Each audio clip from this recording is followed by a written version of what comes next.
ഇതാണ് Coimbatore town bus stand. ഇതിന് തൊട്ടപ്പുറത്തായിട്ട് ദീർഘദൂര ബസ്സുകളുടെ മറ്റൊരു ബസ് സ്റ്റാൻഡും വേറെ ഉണ്ട്. മുല്ലപ്പൂ കച്ചവടം കണ്ടോ? തമിഴിൽ എന്താ പറയുക, മല്ലിപ്പൂ എന്നാണ് പറയുന്നത്. കമ്പം തേനി ഭാഗത്തൊക്കെ ഇഷ്ടം പോലെ മുല്ലപ്പൂ കൃഷി ചെയ്യുന്നത് കണ്ടിട്ടുണ്ട്. പതിവായിട്ട് മുല്ലപ്പൂ ചൂടുന്നത് ഇവരുടെ ഒരു രീതിയാണല്ലേ. അതുകൊണ്ട് തന്നെ കണ്ടില്ലേ മുല്ലപ്പൂ കച്ചവടക്കാരിങ്ങനെ നിരന്നിരിപ്പുണ്ട്. പിന്നെ ഇത് ചോളം പുഴുങ്ങിയത്, നിലക്കടല പുഴുങ്ങിയത്, അതിൻ്റെ കൂടെ പലതരം പച്ചക്കറികൾ കുരുകുരാന്നരിഞ്ഞു വെച്ച മിക്സ്, ഇതെല്ലാം ചേർത്തിട്ട് ഒരു മിക്സഡ് സാലഡ് പോലെ കഴിക്കാനാണ് ഈ റെഡിയാക്കി വെച്ചേക്കുന്നത്. കൂടാതെ അരിപ്പൊരിയും വെജിറ്റബിൾ മിക്സും ചേർത്തൊരു കൂട്ടുണ്ട്. അടിപൊളിയാണ് കേട്ടോ അത് കഴിക്കാൻ.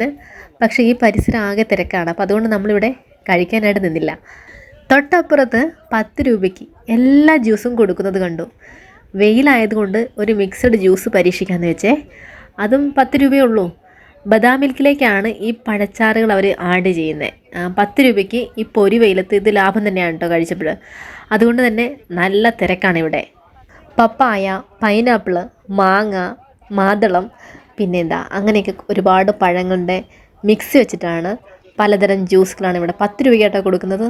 നമ്മുടെയൊക്കെ നാട്ടിലെ ജ്യൂസൊക്കെ അപേക്ഷിച്ച് നോക്കുമ്പം വളരെ നല്ലതാണ് 10 രൂപയ്ക്കൊക്കെ ജ്യൂസ് വെയിലത്ത് കിട്ടുമെന്ന് പറയുന്നത് തന്നെ. 10 രൂപ ആയതുകൊണ്ടാണെന്ന് തോന്നുന്നു. നല്ല വെയിലും അല്ലേ, പിന്നെ സ്കൂൾ വിടുന്ന സമയമാണ് ഈ വൈകുന്നേരം. അപ്പോൾ അതുകൊണ്ടൊക്കെ തന്നെ നല്ല തിരക്കാണ് ഇവിടെ. നമ്മളിങ്ങനെ വീഡിയോ എടുക്കുന്നത് കണ്ടിട്ടേ അടുത്ത് തന്നെ പഴക്കച്ചവടം ചെയ്യുന്ന രവിയണ്ണനെ പരിചയപ്പെട്ടു.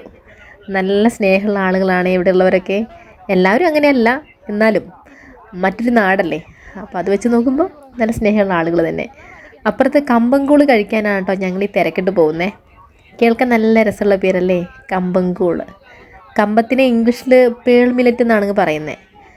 പേളിൻ്റെ കുഞ്ഞു മുത്തുമണി പോലെയുള്ള ധാന്യമല്ലേ ഇത്, അപ്പം അതുകൊണ്ടായിരിക്കാം അല്ലേ പേൾ മില്ലറ്റ് എന്ന് പറയുന്നത്. എന്തോ ആവോ അറിയില്ല. ഇത് രാജശേഖരണ്ണൻ.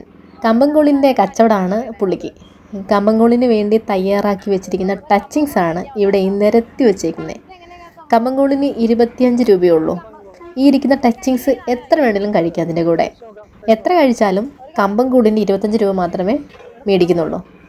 കമ്പംകൂള് ശരീരത്തിന് ഈ വെയിലത്ത് നല്ലതാണെന്നാണ് പറയുന്നത്. പഞ്ചസാരയോ ഐസോ ഒന്നും ഇതിനകത്ത് ചേർക്കുന്നില്ല. ആർക്കും കഴിക്കാവുന്ന ഒരു ഹെൽത്തി ഡ്രിങ്കാണ് ഈ കമ്പംകൂള്. തമിഴ്നാട്ടിലൊരു മുഖ്യ പരിപാടിയാണല്ലോ ഈ കോഴിപ്പോരെന്ന് പറയുന്നത്. കേട്ടിട്ടുണ്ടാവും, കണ്ടിട്ടുണ്ടാവും. അപ്പോൾ ഈ അംഗത്തിൽ പങ്കെടുക്കുന്ന കോഴികളുണ്ടല്ലോ, അവർക്ക് എല്ലുകൾക്ക് ബലം ഉണ്ടാവാൻ വേണ്ടിയിട്ട് ഈ കമ്പം തീറ്റയായിട്ട് കൊടുക്കാറുണ്ടെന്നാണ് കേട്ടത്. അപ്പോൾ ഹെൽത്തി ഡ്രിങ്ക് തന്നെ ഉറപ്പിച്ചു.